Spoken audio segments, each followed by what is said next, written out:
안녕하세요. 체력주부입니다.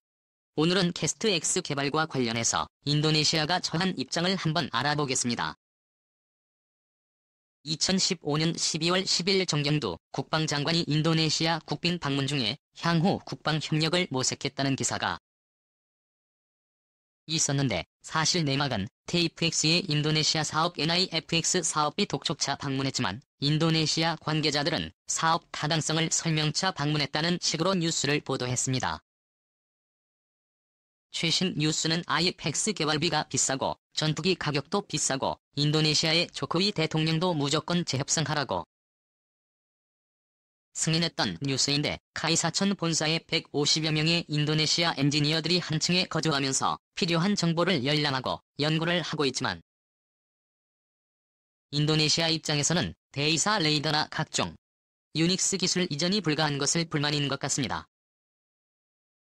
한국에 한참 개발 중인 데이터베이스 사업은 ADD의 주관하에 주계약자인 카이한화 시스템 LIG 넥스1이 개발한 기술 권한을 가지며 인도네시아에는 기술 이전이 힘들고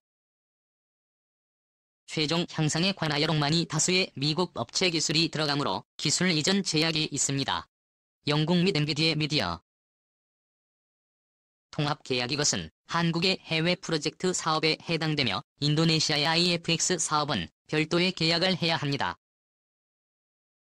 IFX는 현지에서 CKB 방식으로 한국에서 수입한 부품을 이용해 조립하게 되는데, IFX와 회의의 팩스의 스펙이 틀린다. 여러분들이 우려하는 기술 통제로 배포 이전하는 것은 불가능하며 라이센스 권한이 없음을 알려드립니다. 주목적은 한국의 선진화된 항공산업을 자국에 맞게 개선하길 원하며, 이걸 토대로 CNOMP나 관시평 나아가서는 자국의 항공 수요에 맞는 중형 항공기를 개발하는 것이 인도네시아의 청사진입니다. 인도네시아가 자신들의 사업비의 20%를 감당하는데 자신들이 원하는 기술을 받지도 못하고 제대로 기술에 접근할 수도 없어 자신들이 부담하는 사업들을 줄이는 협상을 하든지 원하는 기술에 대한 접근을 할 수 있는 방법을 찾든지 한다는 기사 내용입니다. 기사 내용을 보면 90년대 우리가 선진국으로부터 겪었던 기술 서름이 느껴져서 남일 같지가 않습니다. 하지만 어떤 국가도 사업비를 냈다고 기술을, 그것도 핵심 기술을 이전하는 나라는 절대 없습니다.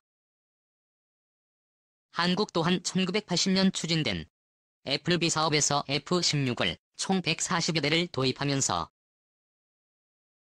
한국산 부품 1,500여 개를 국산화해서 F-16에 장착하여 KF-16이라는 제식명이 붙었을 만큼 한국도 이 사업을 시작으로 본격적으로 항공산업의 기술을 축적하게 됩니다. 그러한 기술로 인해서 1990년대에 KT-1 직원 훈련기를 개발에 착수하게 되고, 어떤 기술 도입도 없는 상태에서 맨 땅에 헤딩을 하면서 만들었으며, 그러한 것들로 인해 날개를 재설계하는 기본 훈련기였지만 당국 역학적인 분야에서 많은 시행착오를 거쳐 그것을 하나하나 해결해 나를 지금의 KT-1이 탄생할 수 있었으며 한국의 항공산업의 밑거름이 되었습니다. 한국은 KT의 원화의 성공에 탄력받아서 초음속 고등 훈련기의 국내 개발에 착수하게 되었으며, K의 86 도입에 대한 반대급부로 기술 이전 사업으로 록히드 마틴의 기술 지원으로 카이와 공동 개발한 훈련기가 특히 오심입니다. KB 사업에서 절충 교역으로 시작되었으며 록히드 마틴의 삼성 항공 기술자들이 교육을 받으며 기술을 익혔고 기동성이 뛰어난 초음속기에 미공군의 관심을 가지고 있는 것을 간파하고 처음 고등 훈련기로 개발 방향을 틀게 되었으며, 이러한 일정으로 훈련기에서 적은 개조만으로 전투기로 업그레이드하기 쉬운 장점을 가지게 되었습니다. 당시 한국은 항공산업에서 경험이 없는 국가였으며 걸음마도 배우지 못한 상태로 KT-1도 설계를 전혀 못했을 정도로 기반 기술 자체가 없었던 국가였으며 록히드 마틴에 완전히 의존하게 됩니다. 록히드 마틴도 회의에서 에피 사업으로 인해서 한국의 대량의 F 시력을 팔아먹어서 기술 이전을 해줄 수밖에 없었는데, 말의 기술 이전이 제한된 자료와 대충 이야기 주면 누구도 토를 알지 못하는 구조였습니다. 대학교 교수가 유치원생을 상대로 설명해봤자 소설인 것과 같은 이치입니다. 그러나 카이와 로키드 마틴은 주종 관계가 아니었습니다. 당시 협력 비즈니스 관계에서는 로키드 마틴도 들이 가지고 있지 않은 훈련기나 경공격기를 기술 이전을 해주고 자신들의 제품으로 팔아먹을 수 있는 T-50을 마다하지 않았습니다. 어차피 자기들이 개발해서 완성시키면 한국군이 도입할 때마다 너희들은 짭짤을 받아먹을 수 있었으며 한국이 자국이라고 홍보를 하던 말던 상관이 없었습니다. 그냥 한국 기술자들을 데려다 놓고 가르치는 척만 해주고 자신들이 다 개발을 하면 되니까. 그리고 한국 정부가 우리는 배운 것이 없다면 너희들 기술자들이 가르쳐도 모른다 이러면 그렇지는 않을까요? 기술 이전이란 게 허울만 좋을 뿐이지 얼마든지 강론에 들어가면 우리는 80%를 이전하였다. 아니 70%를 이전해줬다. 그것을 정량평가할 수 있는 방법은 없습니다. 당시 한국은 키워짐을 개발할 수만 해도 한국 문화 기술자들은 전혀 전무했으며 독자적인 기술 자체가 없었던 나라입니다. 그런 한국은 다른 분야 기술자들을 여기저기 모아서 로키드 마틴으로 보내 기술을 배우게 했고 어쩔 수 없이 T-50의 핵심 부품은 로키드 마틴의 기술이 전국에 적용되었습니다. 일례로 한국의 기술력이 없을 때 미국 마이크로소프트로부터 임베디드 소스 코드를 삼성전자가 받았는데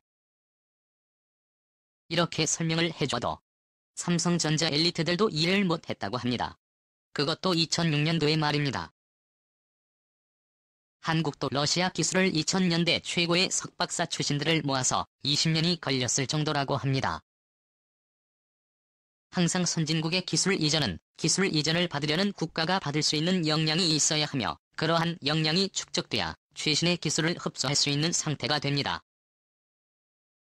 선진국은 기술 이전을 해준다고 하지만 받는 국가에서 이해하고 얼마나 흡수할 수 있느냐에 따라 기술 이전이 되는 것이기 때문이고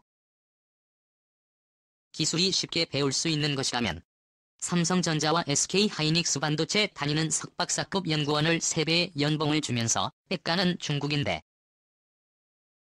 기술이란 것이 몇 사람 기술 도면으로 습득이 가능한가면 벌써 중국이 한국을 반도체에서 뛰어넘어서야 합니다. 중국이 반도체 보상을 위해 투자하는 돈은 우리가 생각하는 상상 이상을 투자하기 때문입니다.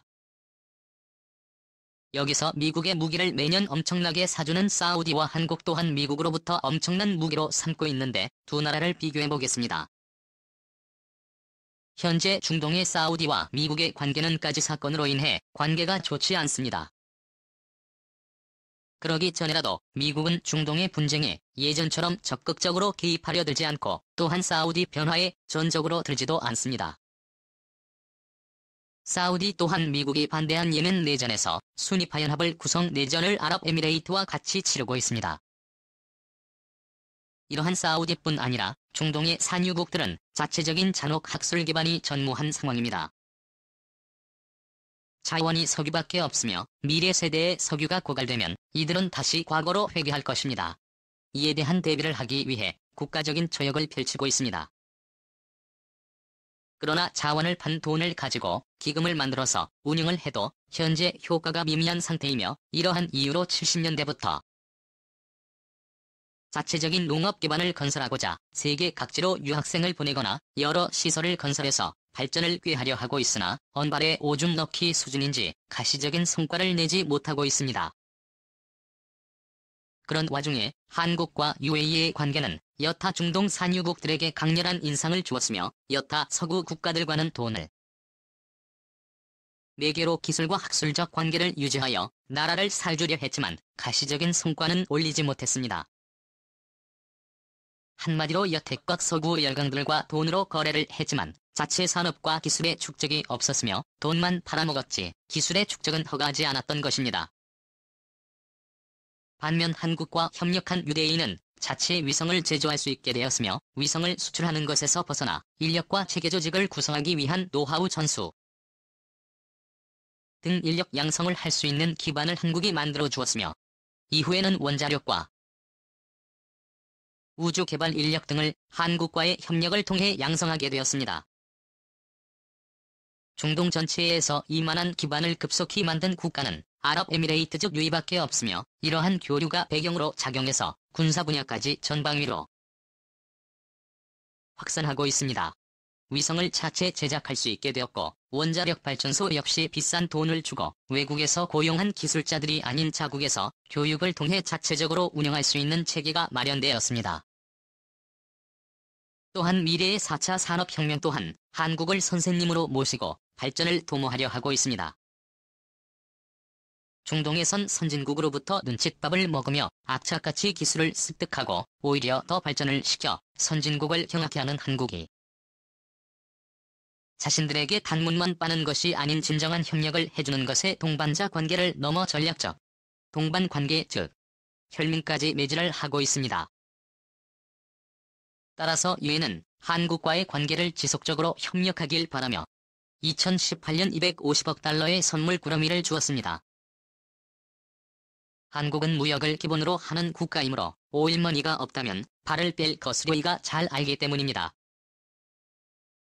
그런 한국과 유대 관계가 혈맹으로 잘 돌아가는 모습을 본 중동의 최대 국가인 사우디가 거기에 사우디는 비전이 공성공을 국가적으로 추진하고 있는데 산유국에서 선진산업국가로의 발전을 열망하고 있으며 한국처럼 전쟁의 폐허에서도 오늘날에 발전된 한국이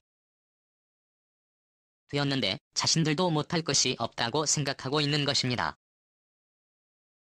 그 중에서도 사우디는 국방을 우선적으로 생각하고 있으며 아랍에미리트와 한국의 국방 협력보다 더 깊은 관계를 맺기를 원하고 있습니다. 몇 년 전 아랍에미레이트는 자국 사막에 훈련장이 없어 애를 먹고 있는 한국의 요격 미사일장을 건설해달라고 할 정도입니다. 더구나 참모가 어느 나라에서 실전을 치르는 일은 잘 할 것입니다. 그리고 철모까지 살았으며 아직도 벤바버라 공개를 못하는 것뿐이지. 유엔이 주최되었습니다. 또한 전술탄도 탄까지 판매할 예정입니다. 더구나 중동에서 원하는 한국 무기는 끝이 없습니다. 또 테스트 중이고 재분리를 거부당해 현금을 사서 쓰고 있으며 장갑차 자주포 탄도탄 단도탄 요격 무기체계도 전차 등 당장 한국의 모든 무기들을 싹 쓸어가서 자국에서 공장과 기술 도입을 하고 싶어합니다. 더구나 사우디와 아랍에미리트는 현재 예멘과 내년 중으로 탄약이나 소모품인 미사일이 떨어지면 선진국으로부터 값이 비싸도 구입하기 힘듭니다. 사우디나 아랍에미레이트가 한국과 혈맹관계를 맺는 것이 전쟁 중인 두 국가에겐 전략적 이득입니다. 왜냐하면 한국이 무서운 이유가 있는데 그 이유는 70년 동안 휴전인 한국은 전쟁을 대비한 국가로 전 세계 어느 나라와도 비교가 불가한 막대한 탄약과 소모성 부품을 항시 보관 중인 국가이며 당장 전시에 필요할 때 다급한 탄약과 물자를 공급해 수 있는 한국이 무서운 이유인 것입니다. 사우디가 예멘 내전으로 미국에 구걸한 대전차 미사일을 거부당했을 때 한국이 국군에 배치도 안 된 한국 대전차 미사일을 단숨에 국군에 배치될 물량을 공급해 주었고 2019년 말에는 다시 한국을 원이나 주문하게 했습니다.